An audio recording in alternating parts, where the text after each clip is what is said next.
Yo, what's up everybody? Dragon here, and today I will show you the new gear sets for the Season 3. I will show you what type of gear we have, and also where you can find these changes if you want to look it up on your own. And without any further ado, let's go right into it. Even when you feel low, you can still go. Even when you feel slow, you can still go. Alright guys, first I will show you where you can find these changes. So if you go to your cross-boundary storage, it's in here, the new next season set preview. If you click at it, you can find the new pieces of gear, but I will go over it for you guys. So as you can see, for the red mythical gear pieces, we have 3 new ones, and that's the Prohibition Field, Gilded Oracle, and Blood Moon Gaze.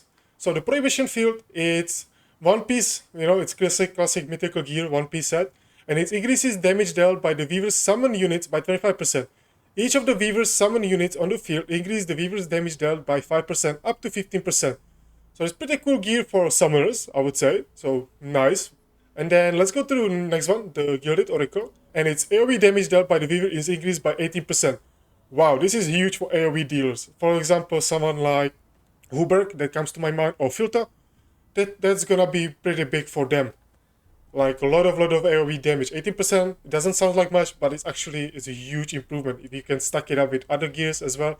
Like the Strike the Unprepared, the 30% damage to the guys under defense penalty. So that's gonna be amazing stacking damage, right? Let's go to the next one, the Blood Moon Gaze. Each allied unit on the field grants the Weaver 3% attack up to 8 stacks. Wow, this goes really well with the Prohibition Field, right? So in here, you can increase your summon units, and then each of the Weaver summon units on the field increases your damage, right, up to 15%.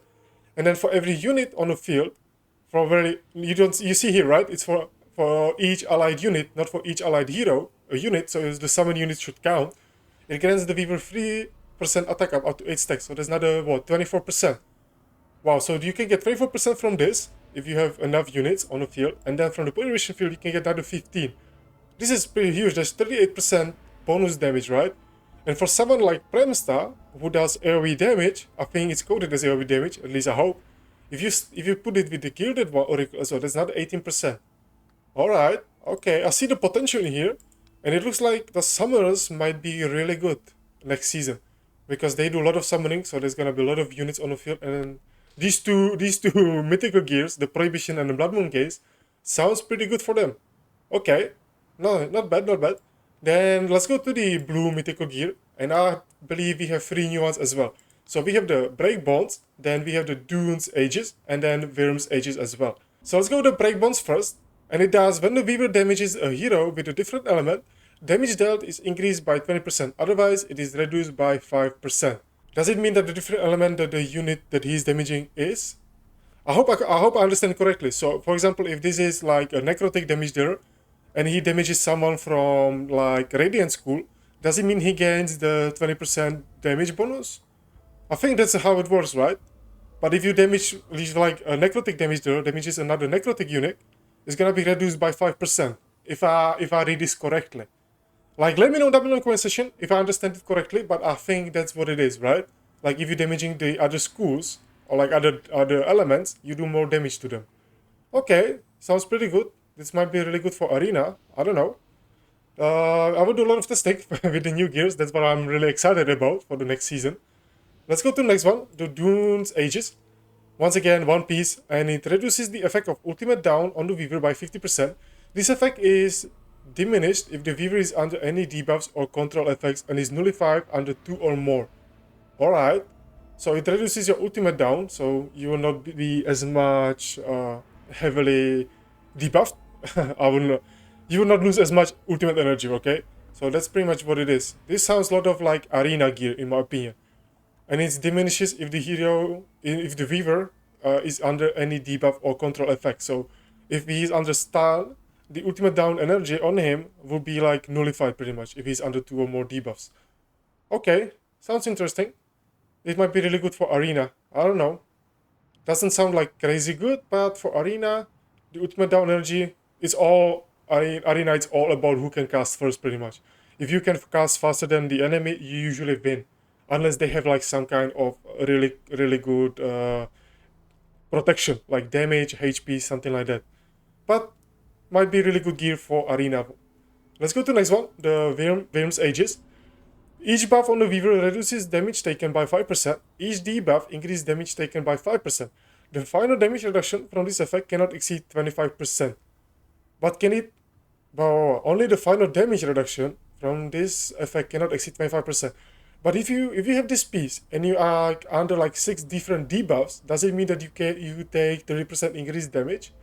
Because they only I'm sorry, they only talking about damage reduction, but not about the damage increase, right? So if you use this one and someone puts 6 different debuffs on you, you kind of screwed, right? You get 30% increased damage taken. But it might be pretty good for heavily buffed teams, right? Because you can get 25% damage reduction if you have 5 buffs on you. This is pretty cool.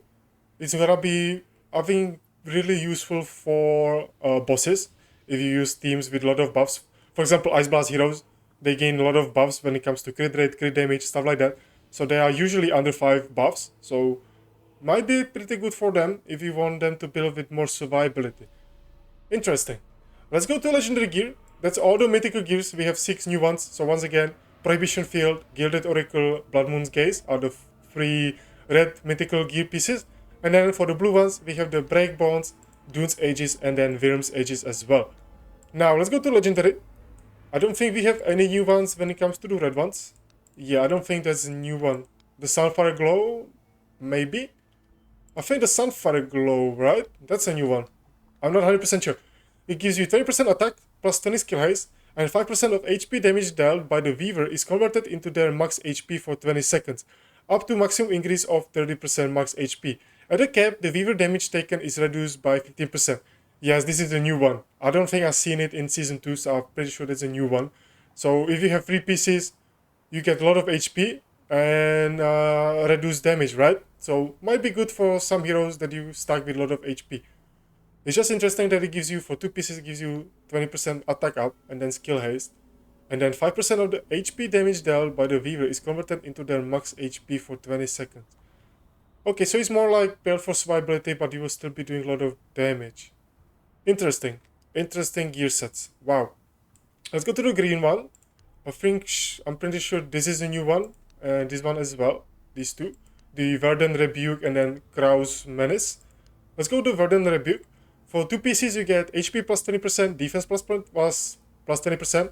And for 3 pieces, when a Weaver casts a battle skill or ultimate skill, there is 100% chance of inflicting taunt on the furthest enemy for 3 seconds, during which the hero takes 15% less damage from this enemy. Okay, interesting. This is not that good for bosses, because usually bosses you cannot taunt them, so it doesn't matter too much. But for like something like Arena early on, might be good, because the furthest enemy is usually your DPS, right? If you're using ranged DPS, you usually put them furthest away. So you might taunt them and then take 15% less damage from them. Might be good, but I don't see the potential, like too much potential in here. I mean, it's 100% chance, so that's pretty good. Does it mean that you need accuracy for it? I don't know if you need accuracy to land this or not. If you need accuracy, it's not that good. If you don't need accuracy and you still have 100% chance on inflicting taunt, then that's pretty insane, I would say. Because you can use it for Fame Meander, you can use it for Arena, for early games at least. So it might be decent gear for early on. Let's go to the Krau's Menace. Sorry guys. So for 2 pieces, you get plus 40 accuracy, plus 60 resistance. And for the 3 pieces, on the first damage dealt by the Weaver ultimate skill, if the Weaver defense is higher than the target's, there is 100% chance of hitting 10% attack penalty for 10 seconds. Not bad, not bad. It gives you a lot of accuracy as well in the kit, plus 40. And for the first damage dealt by the Weaver's ultimate skill. Does it mean like for every ultimate skill, the first damage? Or does it mean like the first damage or the first ultimate? That's something I need to do testing on. But if it's for every ultimate, this might be decent, right? Because you put this on your tank with a lot of defense, and then you can, inflict 10% attack penalty for 10 seconds. This might be solid. But I still think like the Tundra Tenacity is gonna be better, right? You can cast more frequently your ultimate, and usually from your tanks you want the ultimate, right? For example, Arian, the ally protection, Alpha Narcy, the shielding, stuff like that. So it might be good, but I'm not 100% like sure about this one. Like, it doesn't blow me away, if you know what I'm trying to say. So, not bad. We will see with a lot of testing. And then we have 2 new ones for the blue legendary gear. So we have the Gems Inspiration and Dawn of the Snow Peak. So for the gems inspiration, for 2 PCs you get plus 20 skill haste and plus 30 enlightenment. And for 3 PCs, when a weaver casts an ultimate skill, the ally with the highest attack, defense, HP, decided at the start of the battle, gains 2% bonus to that attribute. For every 80 enlightenment the weaver has, this bonus increases by an additional 0.2% up to 5 stacks. So that can be another 1%, right? So you can get 3% bonus. So when a weaver casts ultimate skill, the ally with the highest attack, defense, HP, decided at the start of the battle, gains 2% bonus to the attribute. How do I decide? How do I decide who it is that gets this bonus, right? That's interesting. Skill the ally with the highest attack, defense, HP. Okay. I wonder how this works. If I'm deciding or the game is deciding for me, how does this work? Like the skill haste and enlightenment, that's pretty good. Especially for your healers. You want enlightenment and you want a lot of skill haste on them. But I don't know how this works, the choosing who gains the attribute bonus. And it's only 3%. I mean 3% is not that bad, especially for like HP, something like that. But it's nothing crazy like 5 or 10%. Might be good. I don't know, we will see. And then the last legendary gear, the Dawn of the Snow Peak. So for 2 pieces you get plus 20% HP, plus 60 resistance, and for 3 pieces, for each type of buff the weaver has, increase the attack of all allies by 3% up to 5 stacks. I'm sorry guys. So once again, for 3 pieces, for each type of buff the weaver has, increase the attack of all allies by 3% up to 5 stacks. So this can be increased by 15% of your attack. So interesting. Okay, so if you put this on someone like your healer and you put a lot of buffs on them, they can boost your whole team damage. Does it mean that for like the whole duration, if you put just 5 buffs and then it stays for the whole battle, or does it mean that for every buff they give you the attack, like the 3% bonus attack, but whenever you lose this buff, you lose the 3% attack? I think that's probably how it will work, right? You get 3 buffs, you get 9% bonus attack, but if you lose like 2 of them, you only have plus 3% attack, Or at least that's what I think it will work. I'm not 100% sure. I'm not 100% sure if it stays on you or if it's gonna be disappearing based on how many buffs the unit has, right? The weaver has. But it can be pretty good. Another, possibly 15% bonus attack. That's a huge bonus, right, when it comes to your attack. So interesting. I'm not that blown away by the legendary gear. It's nothing like too crazy in my opinion. We'll see how this works. I will do a lot of testing with this new gear and some units. Maybe we will find something broken. Hopefully we do. I always like to find something that's insane. But the legendary gear, or the mythical gear, it sounds like the summoners gonna be pretty good for the next season. Because they're getting some good gear when it comes to mythical sets. But yeah, that's pretty much it, guys. That's all the new gear sets we have for the season 3. Some of the gear will be missing. As you see, we don't have all the legendary gear from the previous season. Some of them are gone, like the Executioner.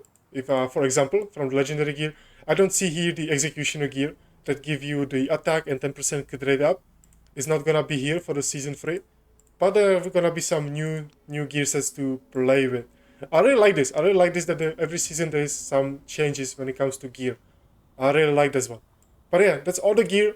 Once again, you can find it in your cross-boundary storage. If you go in here, the next season set previews, and you will find all the information for yourself. And it's really easy. And don't forget to put 4 of your best gears for the next season right in here, because you can place 4 different gears in here, and then you can take it to the next season. So definitely do this before the season ends. This is very good, guys. Especially the one gear that we had the forging event for. That's gonna be really important for you to bring to next season. So don't forget that one. But yeah, that's pretty much it, guys. So thank you for watching. I hope you found this video entertaining. I hope if you did, hit the like button, subscribe. It helps a lot and I appreciate it, guys. And once again, thank you for watching. I'll see you in the next one. Bye.